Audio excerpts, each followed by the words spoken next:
I thought I was finally over. I thought I would breathe again, smile without faking it. But then I found the one thing I wasn't supposed to find. And now, I don't know who broke me more. Part 2. The days after I talked to Elias feel like a blur, each one blending into the next. There's a sense of heaviness that doesn't leave me, no matter how many times I try to push it away. It's still there, lurking in the background of every moment. I find myself thinking about Noah more than I want to, especially when I'm alone. My mind replays the arguments, the times he broke my heart with empty promises, and the love that was supposed to make everything better but only made it worse. I can't get his face out of my head. The way his eyes looked when he said he was sorry, like he was the one hurting. But it wasn't just his hurt I saw. It was his manipulation. It was the way he always made me feel like I was the one who had to fix everything. Like it was my job to save him. But I'm done saving him. I'm done with this constant battle between love and self-destruction. And yet, the emptiness that lingers in my chest makes me question if I'm really done at all. I try to distract myself, dinners with friends, nights out, even working late, but nothing seems to fill the void. I feel like I'm just going through the motions, living a life that doesn't feel real. And then, out of nowhere, I get a text from Noah. "Maya, please, we need to talk. I miss you." My heart stutters in my chest. I don't even know how to react. I stare at the message for a while, my fingers hovering over the keyboard. Part of me wants to respond, to hear his voice again, to let him talk me into staying. But I know that would be a mistake. I know I can't let him drag me back into the mess we had. Still, I don't delete the message. I don't block him. I just leave it there, like a reminder of everything I'm trying to forget. The next day, Elias calls me. I pick up after the first ring, the sound of his voice immediately comforting. "Hey," he says. "I know it's been a few days, but are you okay?" I bite my lip, trying to hold back the lump in my throat. I don't know, Elias. I don't know if I'll ever be okay again. I don't know how to stop thinking about him. "You will," he says firmly. "I'm not saying it'll be easy, but you'll get through this. You have me. You don't have to do it alone." I feel a tear slip down my cheek before I can stop it. "I don't deserve you, Elias. You've been nothing but good to me, and I keep letting my past get in the way of us." "You don't need to be perfect to deserve love, Maya," he says quietly. "You just need to be yourself." His words wrap around me like a warm blanket, and for the first time in what feels like forever, I let myself cry. I let myself feel all the pain I've been holding in for so long. After I hang up, I sit in the quiet of my apartment, the tears slowing to a stop. I'm not okay. I'm not anywhere close to okay. But maybe, just maybe, I'm finally starting to understand that it's okay to not be okay. It's okay to fall apart sometimes. I check my phone again, the message from Noah still sitting there. This time, I don't hesitate. I open it and delete it. I block him. It's a small step, but it feels like I've just taken back a piece of myself. Later that night, I meet Elias at a quiet cafe downtown. It's a place we used to go when we wanted to talk about everything and nothing at the same time.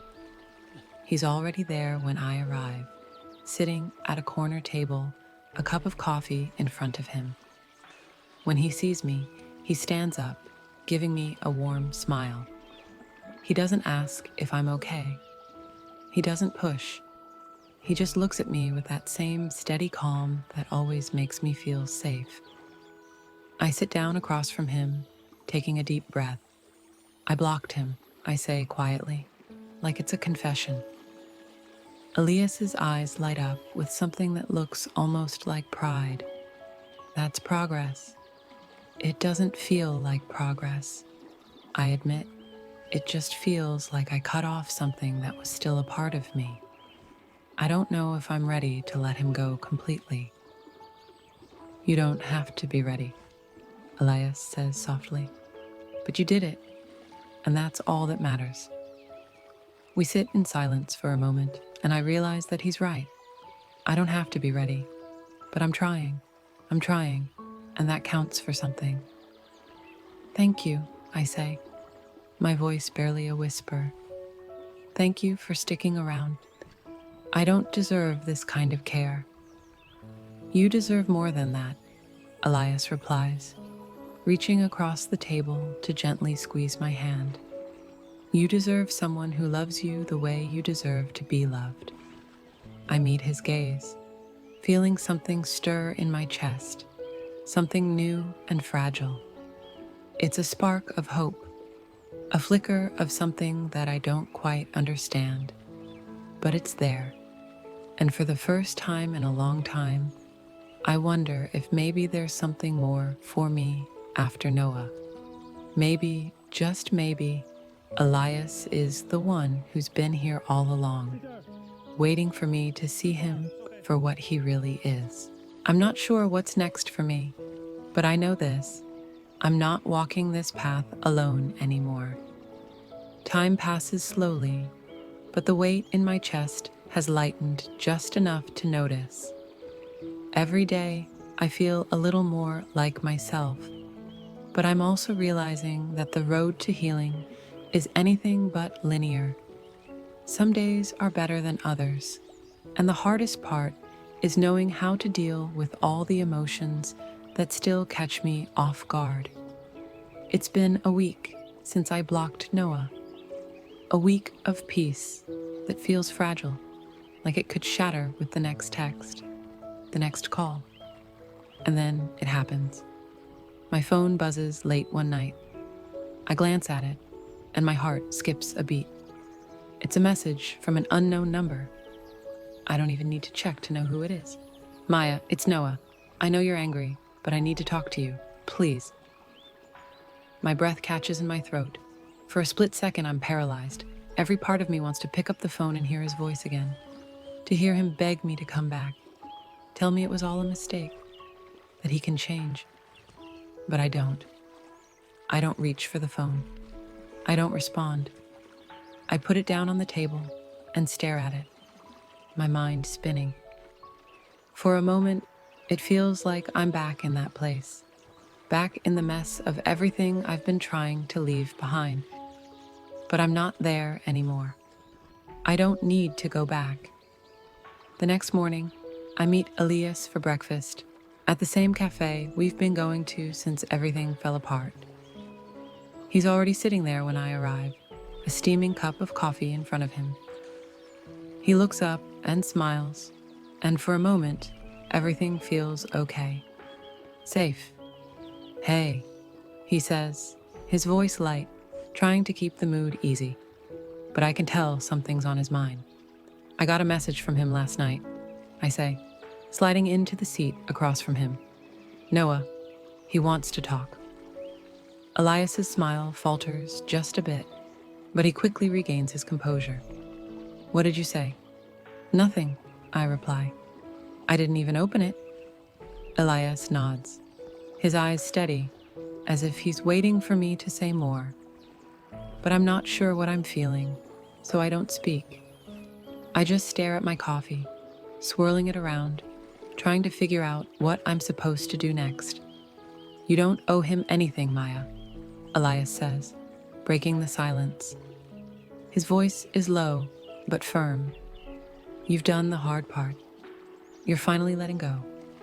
Don't let him pull you back in. I know, I whisper, feeling a lump form in my throat. But I miss him, Elias. I miss him in ways I shouldn't. And I feel like I'm betraying myself if I don't at least hear him out.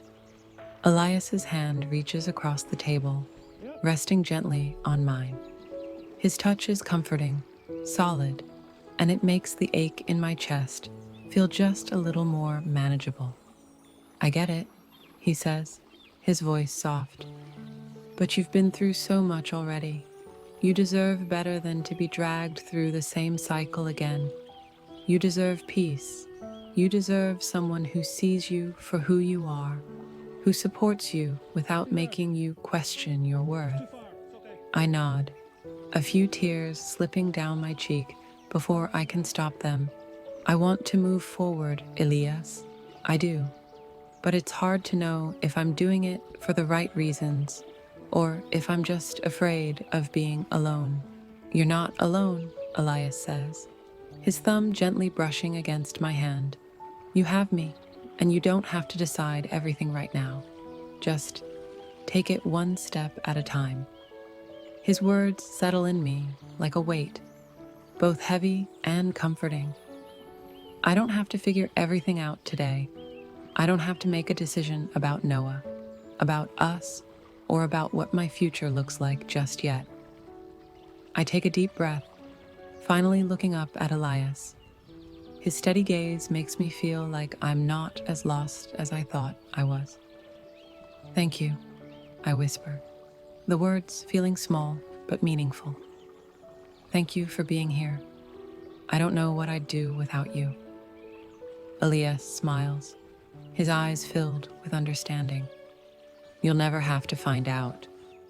The rest of breakfast is quiet, but it's the kind of quiet that feels right, comfortable. There's no pressure to speak, just the presence of someone who's waiting for you to heal at your own pace. When we finish, Elias walks me to my car, his hand brushing mine. And for the first time in a long time, I feel like I'm walking toward something real, something that's mine. When I get home, the text from Noah is still there, and part of me wants to open it, to read it, and let the past come rushing back. But I know I can't. I know I have to let it go for good. I hit the delete button, and when it's gone, I feel a strange mix of relief and sadness. It's over, and maybe that's okay. Because the truth is, I don't need Noah anymore. I don't need the pain, the confusion, the fear. What I need is peace. What I need is to move forward, and that starts with saying goodbye to a version of myself that doesn't fit into this new chapter of my life. I'm not sure what's next, but I know I'm not alone in this. I have Elias. I have my own strength, and that's enough for now. For the first time, I'm not afraid of the future. The weeks that follow feel like the first breaths of a fresh air after being trapped underwater for far too long. The weight I carried with me of guilt, confusion, and the shadow of Noah's love starts to lift. It's not immediate, but it's gradual, and I can feel the change in me, the subtle shift from broken to whole again. I'm not perfect, but I'm no longer drowning in my own emotions. The hardest part is still the quiet, the spaces in between when I'm alone. There are moments when I catch myself reaching for my phone, thinking I need to check if Noah's messaged, or if I need to respond to something I've left unresolved. But I stop myself. I've already let go of what isn't meant for me, and I'm learning to trust that. Elias is a steady presence, a calm in the storm that I didn't realize I needed. He's been patient with me, never pushing, never rushing me to feel something I'm not ready to feel. He knows that sometimes all I need is to sit beside him in silence, to let the world go on without trying to make sense of it all. It's late one evening when I get a call from my mom. I haven't spoken to her much since everything with Noah. I know she's worried, probably wondering if I'm okay. I answer, trying to sound more confident than I feel. "Hey, Mom," I say, holding the phone between my shoulder and ear as I cook dinner. Maya, sweetie, how are you doing? I haven't heard from you in a while. Is everything okay? I smile, even though I know she can't see it. Yeah, everything's good. I've just been busy, trying to figure some stuff out. She pauses for a moment, as if weighing her words carefully. Are you still with Noah? I know he's been going through a lot, but I just want to make sure you're all right. The question stings, like an old wound reopening, but I take a deep breath, reminding myself that I'm stronger now. No, Mom, I say quietly. I'm not with him anymore. I ended things. There's a long silence on the other end of the line. I can practically hear her processing the news, her thoughts running through every possible scenario. Are you okay? She asks finally, her voice soft but full of concern. I nod even though she can't see me. Yeah, I am. It's hard, but I'm okay. I'm learning how to be okay on my own. I'm proud of you, Maya, she says, her voice thick with emotion. I know it wasn't easy, but you're stronger than you think, and I'm here for you. Always. I feel a lump form in my throat, the simple words of comfort filling the gaps in my heart. I never realized how much I needed to hear those words until now. Thanks, Mom, I whisper, blinking back the tears that threatened to spill. I love you. I love you too, sweetheart. Take care of yourself. After the call ends, I sit in the quiet of my apartment, my mind racing. I've come so far in such a short time, but I realize that I'm not just letting go of Noah. I'm also letting go of all the fears and insecurities that kept me tied to him. I'm shedding the person I used to be in order to make room for who I'm becoming. Later that week, I meet Elias at a park near the lake. It's one of our favorite spots, quiet and peaceful, away from the noise of the city. The trees sway gently in the breeze, and the water reflects the colors of the setting sun. He's already there when I arrive, standing by the water, his hands tucked into his pockets. When he sees me, he smiles and walks toward me, his gaze warm. Hey, he says, the way he says it making me feel like he's been waiting for me to catch up to him. Hey, I reply, smiling back. I sit beside him, watching the water ripple in the fading light. We sit in silence for a few moments, the only sound being the gentle rustling of leaves and the distant murmur of city life. I talked to my mom today, I say, breaking the silence. She asked if I was still with Noah. I told her I wasn't. Elias glances at me, his brow furrowing slightly. How did that feel? I think for a moment. It felt like a weight lifted off my chest, I admit. I realized I've been holding onto this idea of him, this version of myself that I thought I had to be for him. But I don't need to be that person anymore. You've done a lot of work, Maya, Elias says, his voice low but full of admiration. I'm proud of you. I glance at him, surprised by the sincerity in his words. Thanks, Elias. I don't think I could have gotten here without you. He gives me a soft smile, his eyes meeting mine. You're stronger than you know. I've just been here, helping you remember that. We sit together for a long time, just watching the sun dip below the horizon, the sky turning a deep shade of purple. In this moment, everything feels right. Everything feels like it's falling into place. As we leave the park, Elias walks me to my car, his hand resting lightly on my back. It's the first time in a long time that I feel like I'm ready to take on whatever comes next. I don't know what that looks like yet, but for the first time in months, I'm not scared of it. I'm really glad I have you in my life, I say quietly, looking up at him. I'm glad you do too, he replies softly. We stand there for a moment, just looking at each other, and I realize something I hadn't allowed myself to see before. Maybe I'm ready to let someone else in. Maybe I'm ready to let Elias be the person who makes me feel seen, who makes me feel whole. As I drive home, the city lights blur in the rearview mirror, and I realize that no matter what the future holds, I'm finally walking toward it on my own terms.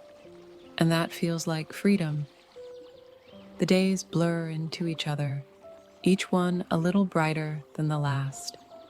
I feel the sting of my past less and less, the weight of the relationship that once consumed me fading into a distant memory. But even as I heal, the fear of opening up again lingers like a shadow that refuses to leave. Elias and I have spent more time together, but something's been building up in me, a slow, quiet anxiety I can't shake. Every time we're together, I can't help but notice how easy it is to fall into a rhythm with him, how natural it feels to just be in his presence. And it scares me. The vulnerability I feel around him is overwhelming. I've always been so afraid of letting anyone in, letting someone get too close. I've been burned before, and it feels like it could happen again. But Elias, he doesn't push me. He doesn't make me feel like I need to rush. He just lets me be. It's late one evening when we're sitting together at the cafe we've grown so fond of. The dim lights above us cast soft shadows, and the warm mugs of coffee between us are the only things that feel like they make sense anymore. Elias is telling me a story about a funny thing that happened at work, and I'm laughing, my heart light. But then he falls silent. I look up at him, noticing the way he's staring at me, like he's studying me in a way he hasn't before. "What's going on?" I ask, my smile faltering slightly. Elias hesitates for a moment, his hand resting on the table, fingers brushing mine just enough to make my heart skip. "I need to ask you something." I sit up straighter, suddenly aware of how serious he sounds. "What is it?" He takes a deep breath, like he's bracing for something. "I know you're not ready to jump into anything yet, and I get that. But I also want to be honest with you, Maya. I care about you. A lot. More than I've cared about anyone in a long time." I swallow, my chest tightening. The words hit me like a freight train, and I can feel the weight of them settling between us. I wasn't prepared for this. I pull my hand away from his, wrapping my arms around myself in a gesture of protection. "Elias," I say quietly, "I don't know if I can give you what you want right now. I'm still figuring things out. I'm still not over everything with Noah." He nods slowly, his expression softening, though there's a hint of disappointment in his eyes. "I get it, I really do. I just needed to tell you. I needed to let you know where I stand." The silence between us feels heavier than before, but it's not uncomfortable. It's a space we're both willing to occupy, just trying to figure out where we go from here. "I care about you too, Elias," I say after a long moment, my voice quiet but sincere. I'm not sure if I can open up that way again. Not yet. I'm still healing." He reaches across the table, taking my hand gently in his. "I'm not asking you to rush. I'm not going anywhere, Maya. I'll be here no matter what. You just have to let me in when you're ready." His words are like a balm to my bruised heart, and for the first time in a long time, I let myself believe that maybe, just maybe, I can love again. Maybe not now, maybe not tomorrow, but someday. We stay at the cafe for hours, talking about everything and nothing, and I realize something important. I don't have to have everything figured out. I don't need to rush into anything. I just need to let myself feel whatever I'm feeling and trust that it'll all come together in time. As we leave the cafe, Elias walks me home, the night air cool against my skin.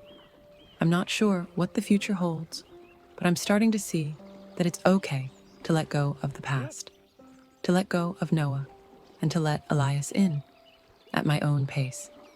It's scary, but maybe that's the point. Maybe the fear is just a sign that I'm ready to try again, to open my heart up to the possibility of something real. When I reach my apartment, Elias stops at the door, his eyes searching mine. "Take care of yourself, okay?"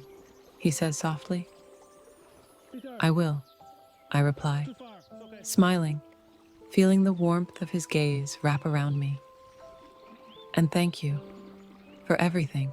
With one last lingering look, he walks away, and I close the door behind me, leaning against it for a moment. I take a deep breath, feeling the weight in my chest lift just a little more. I don't know what's next, but for the first time in months, I feel like I'm ready to face whatever comes. And maybe, just maybe, that's enough. The weeks that follow feel like a strange kind of calm. I'm no longer haunted by Noah's ghost, and while my heart is still tender, it's starting to stitch itself back together in ways I didn't think were possible. Elias and I continue to spend time together, but now it feels different. There's a kind of quiet understanding between us, an unspoken agreement that we don't have to rush into anything. We'll take it slow, and if it works, it works. It's not perfect, but it's real. One evening, Elias picks me up for a night out in the city. We've been talking about going to this little rooftop bar that overlooks the skyline. It's been on my list of places to check out for ages, but I've never gotten around to it. Tonight, it's just the two of us. No expectations, just a quiet night with the city lights surrounding us. The night is crisp, the cool air wrapping around me as we walk into the bar. The sounds of laughter, clinking glasses, and soft music fill the air. But everything feels muted, like the world has been turned down just a little. I'm with Elias, and that's enough for now. We settle at a small table by the edge of the roof, the city sprawling out beneath us. I can't help but feel a sense of peace, like for the first time in a long time, I'm exactly where I need to be. "Cheers," Elias says, lifting his drink to mine, a smile tugging at his lips. "Cheers," I echo, clinking my glass against his. We sip our drinks, and for a while, it's just us. No pressure, no tension, just the warmth between us and the quiet hum of the city below. But then, as the night wears on, something shifts. I'm laughing at something Elias said when I catch sight of someone across the bar, someone I never thought I'd see again. Noah. My stomach drops, the air suddenly feeling too thick to breathe. My heart races in my chest as I watch him from across the room. His dark hair is messier than I remember, and he looks older, more worn, like the weight of the world has been pressing down on him. He's standing at the bar, laughing with a group of people, but the moment our eyes meet, everything freezes. I feel a sudden pull, a sharp, painful tug in my chest. Elias notices the shift in my expression instantly. "Maya?" he asks, his voice soft but concerned. "What's wrong?" I try to focus, to shake myself out of the haze, but it's like my body has betrayed me. My mind is still stuck on Noah, on the memories, the feelings that I thought I'd let go of. "Nothing," I manage, though my voice betrays me. I need a moment." Elias looks at me carefully, his brow furrowed, but he nods. "Okay, I'll be right here." I stand up, my legs unsteady beneath me as I make my way through the crowd, my heart pounding. I don't know what I'm looking for. Maybe some kind of closure, or maybe just a piece of the past to help me make sense of everything that happened. As I approach Noah, I can feel my chest tighten, my breath catching in my throat. He looks over at me, his eyes wide in shock, like he didn't expect to see me here. Maya. His voice is quieter than I remember, the familiarity of it both comforting and painful all at once. What are you doing here? I ask, the words escaping before I can stop them. Noah takes a step toward me, his expression filled with something I can't quite place. Regret? Anger? Longing? He starts, but then he stops, running a hand through his hair. I didn't know you'd be here. I didn't plan on running into you. I take a step back, the distance between us suddenly feeling like an ocean. You didn't plan on running into me? I laugh, but it's bitter, like the taste of something sour. You never planned on anything with me, Noah. You didn't plan on leaving me broken. You didn't plan on all the lies. His face falters, and for a moment, I think I see genuine regret in his eyes. But it's fleeting, and I push it aside. I'm not here for any of this, I say, my voice shaking, but I stand my ground. I'm not here for you. I've moved on, and you don't get to just show up and expect things to be different. Noah opens his mouth to say something, but I don't give him the chance. I turn on my heel and walk away, the clinking sound of glasses and the murmur of the crowd fading behind me. When I reach the table where Elias is sitting, I feel like I'm coming back to reality. He's watching me, his eyes searching mine for an explanation. Maya, he says gently, his voice full of concern. I take a deep breath, trying to steady myself. I'm okay, I say, though the words don't sound as sure as I want them to. I just needed to, I don't know, I needed to face him. I needed to see that I'm not who I was when I was with him. Elias nods, his expression softening, and he reaches across the table to take my hand. I know you're strong, Maya. I can see that. But you don't have to do this alone. I'm right here, okay? I squeeze his hand, the warmth of his touch grounding me. Thank you, Elias, I whisper, feeling the weight of everything we've been through settling in my chest. In that moment, I realize something.